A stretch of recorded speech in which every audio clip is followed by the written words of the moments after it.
barkanmu da warhaka. Barkanmu da ƙara saduwa da ku a cikin wannan sabon shirin namu mai taken Kishi tare da ni Khadija Yobe. Maza da mata duk mu muna da kishi, amma mata namu dama an halitta mana za mu iya. Bai kamata mu dinga kishi har da kisa ba. Bai dace ba wallahi. Ina ya dace ga ƴa mace ki zama ƴar ta'adda ƙarfi da yaji saboda kawai kishi. Dama Allah ya san za mu iya, shi ya saka ya dora mana cewa za mu iya zama da namiji ko da mata huɗu a bayan. To me abin kishi a ciki? Ki sa a ranki cewa idan ya zo naki ne, in ya fita kuma na kowa ne, shi ne za ki zauna lafiya. Binciken waya da waye ma'amala da ya fita, da waye samu ya kira, waye kira shi, wata kira, duk wannan mace ba ɗabi'ar ki bace. Babu ruwanki da wannan.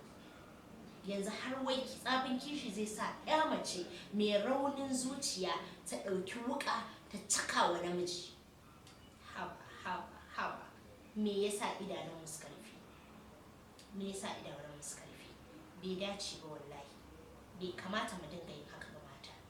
Mu dama mun iya, za mu iya.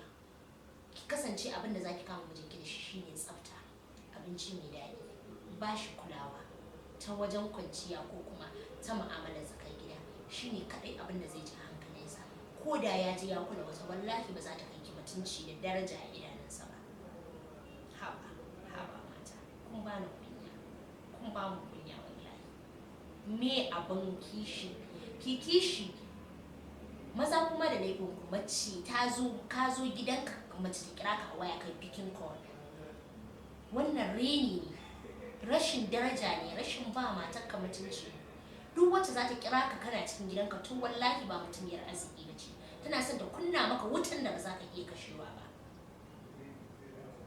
Bai kamata ba ku dinga ɗaga waya in kun gama mu'amalanku a waje, in kun dawo gida matarku ta samu kulawa ta musamman. Shine abin da ya dace ne, shine za mu kawar da wannan fitina da take tunkaro na mace ta ɗauki wuƙa ta caka namiji. Bai yi ba mata. Bai yi ba kuma maza ku ƙara ɗabi'ar ku. Idan ka dawo gidanka ta zama taka ce kai kaɗai. Duk wacce za ta kira ka ta same ka, ka mata warning. Ka je in ka fita ka je duk abin da kai da ubangijinka. Amma in ka dawo ka ba matanka muhimmanci. Haka mace ki daina yawan bincike ga mijinki in ya fita ko in ya dawo. Shine za mu samu zaman lafiya. Aure ki sani cewa aure ibada ne. Aure ibada ne, duk abin da burin ki kawai ki tunƙaho da cewa duk abin da kika daga a gidan nan lada ne. In kin yi sallah lada ne, kika yi girki lada ne, kika yi wa yara wanka lada ne, kika gaishe shi lada ne. Dan Allah mu san cewa wannan shine ɗabi'ar mu mai kyau. So kasance da mu a cikin channel ɗinmu